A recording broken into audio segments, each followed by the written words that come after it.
এক সাহাবীর যে কর্মকাণ্ডে হেসেছেন স্বয়ং আল্লাহ, শুধু তাই নয়, নাজিল করেছেন পবিত্র কোরআনের একটি আয়াত। কি এমন করেছিলেন সেই সাহাবী যার কারণে হেসেছিলেন স্বয়ং আল্লাহ? বিস্তারিত থাকছে ডেস্ক রিপোর্টে।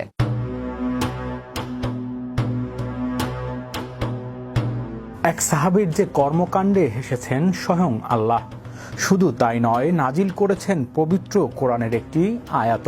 এই লোক কিন্তু আল্লাহর নবীর মেহমান। যেভাবেই হোক তার যথেষ্ট যত্ন খাতির করা চাই, এতে যেন কোনো ত্রুটি না হয়।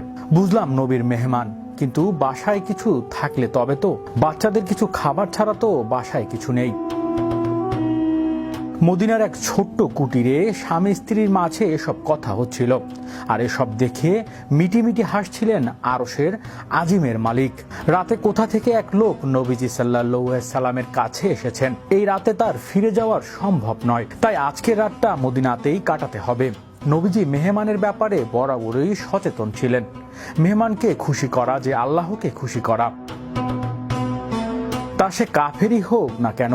নবীজি মেহমানের কদরের ব্যাপারে সামান্য কসুর করতেন না। নবীজি সাল্লাল্লাহু আলাইহি সাল্লাম প্রথমে তিনি নিজের স্ত্রীর কাছে লোক পাঠালেন, কোন ঘরে খাবারের ব্যবস্থা আছে কিনা। তখন নবীজির 9 জন স্ত্রী, কিন্তু কি আশ্চর্যের বিষয়, সব কয়টি ঘর থেকেই একই খবর আসলো, আমাদের কাছে পানি ছাড়া কিছুই নেই। মেহমানের কথা যদি বাদও দেই, তবুও ঘরে যে মানুষটি আছে তার রাতের কাটানোর উপায় কি?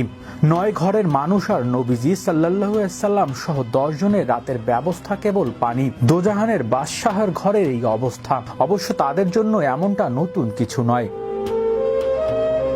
নিত্য নৈমিত্তিক ব্যাপার। কিন্তু মেহমানের একটা ব্যবস্থা না করে তো নবীজি স্থির হতে স্বস্তি পাচ্ছেন না। সারা রাত লোকটা উপোস কাটাবে, ভাবতেই নবীজি অস্থির হয়ে উঠলেন। উপস্থিত সাহাবী রাদিয়াল্লাহু আনহুকে একত্র করলেন, বললেন, আমার এই মেহমানকে আজ রাতের জন্য কে মেহমানদারি করতে পারবেন? নবীজির চেহারায় অস্থিরতা আর ভাষায় গাম্ভীর্যতা, তার মনের অবস্থা বুঝে নিতে সাহাবীদের বেশি বেগ পেতে হলো না। তবে বাসায় পর্যাপ্ত খাবার আছে কি নেই, আবার এই রাতে খাবার প্রস্তুত করাও তো বেশ ঝামেলার বিষয়। কিন্তু নবীজির ইশারায় জান উৎসর্গকারী সাহাবীদের জন্য সব 7-5 ভাবার সময় কোথায়? শুধু নবীজিদের মুখ থেকে বলার অপেক্ষা মাত্র। একজন আনসারী সাহাবীর সাথে সাথে দাঁড়িয়ে বললেন, আমি তার দায়িত্ব নিলাম ইয়া রাসূলুল্লাহ। নবীজির মেহমানকে সাথে নিয়ে ঘরে প্রবেশ করলেন আনসারী। স্ত্রীর লক্ষ্য করলে বললেন, শোনো, এই লোক কিন্তু আল্লাহর নবীর মেহমান। যেভাবেই হোক তার যথেষ্ট যত্ন খাতির করা চাই, এতে যেন কোনো ত্রুটি না হয়। স্ত্রী ঘরের অবস্থা তুলে ধরে বললেন, বাচ্চাদের কিছু খাবার ছাড়া তো কিছুই নেই, এখন উপায়? স্ত্রীর চোখে মুখে প্রশ্নের ছাপ।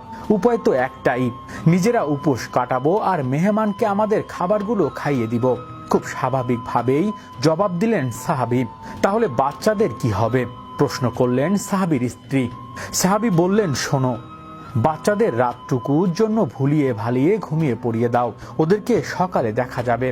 স্ত্রী বললেন, কিন্তু মেহমান কি আমাদের রেখে খানা খেতে রাজি হবেন? তিনি তো আমাদের খানায় শরীক করতে চাইবেন। সাহাবী বললেন, আমি শিখিয়ে দিচ্ছি, শোনো, তুমি খাবার প্রস্তুত করো। যখন মেহমান খানা খাওয়ার শুরু করবে, তুমি বাতিটা ঠিক করার ভান করে তা নিভিয়ে দিবে। এমনকি খাওয়া শেষ হওয়া পর্যন্ত এই অভিনয় করতেই থাকবে। এদিকে আমি মেহমানের সাথে খানায় শরীক থাকবো আর মুখে চাকুম চুকুম শব্দ করে যাব, যাতে মেহমান মনে করে আমি তো খাচ্ছি। তখন সে নির্দ্বিধায় খাবার গ্রহণ করবে। এভাবে তাকে সবটুকু খাওয়ানো হবে এবং সে কোনো সংকোচবোধও করবে না। পরিকল্পনাটি স্ত্রী খুব পছন্দ হয়েছে, সুতরাং যথারীতি কাজ শুরু হলো। বাচ্চাদের ঘুম পাড়িয়ে দিয়ে স্ত্রী মেহমানের জন্য খাবার প্রস্তুত করলেন, আর বাতি ঠিক করতে গিয়ে ঘর অন্ধকার করে রাখলেন। ঘন কালো আধারে একে অপরের চোখে আড়াল হয়ে রইল। আনসারীর চুকুম চাকুম শব্দে তালে মেহমান সবটুকু খাবার খেয়ে নিল। নিকোষ কালো আধারে ঘটে যাওয়া মেহমানদারির এই দৃষ্টান্ত মহান আল্লাহ বড্ড পছন্দ হয়েছে। নবীর মেহমানের সাথে স্বামী স্ত্রীর এই কাণ্ডে তিনি তো হেসেই ফেলেছেন। রাত ফুরোনোর আগেই এই সংবাদ জিবরাইলের মাধ্যমে পৌঁছে দিলেন তার প্রিয় নবী সাল্লাল্লাহু আলাইহি সাল্লামের কাছে।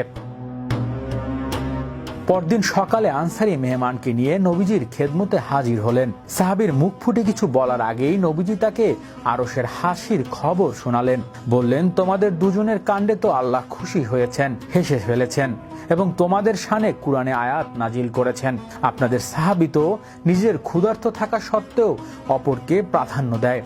সূরা হাসন 9।